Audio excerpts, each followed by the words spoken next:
टिटंबा येथील आश्रमशाळेतील मुलांना विषबाधा होते न होते त्याच भागात त्याच किचनचं अन्न जिथं जिथं पुरवठा होते तिथंसुद्धा मुलांना विषबाधा झालेली आहे. मग बिजू धावडी असेल, सावली खेळा असेल, सुसारता असेल, अशा ठिकाणीसुद्धा या आश्रमशाळेतसुद्धा मुलांना काही अंशी विषबाधा झालेली आहे. हे जे सेंट्रल किचन आहे, सेंट्रल किचनचा मालक कोण आहे, त्याला कंत्राट कशा पद्धतीनं दिलं, तो मुलांच्या जीवाशी कसा खेळतो आणि सरकार त्याला कसं या मुलांच्या जीवाशी खेळू देतं, हा प्रश्न आहे. कर्मचारीसुद्धा दुर्लक्ष करताना पाहतो.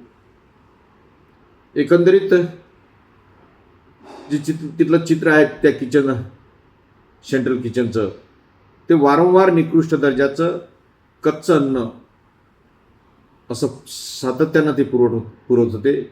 विद्यार्थी आता ते सांगत आहे. काल आदिवासी मंत्री महोदयांची तिथं व्हिजिट झाली.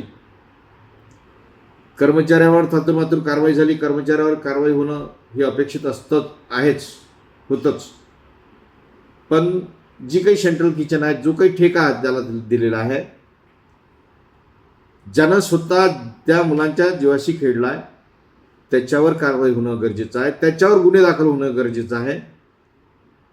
ती सेंट्रल किचन लगेच बंद करून त्याच्यावर गुन्हे दाखल करावे ही आमची मागणी मुळात आहे.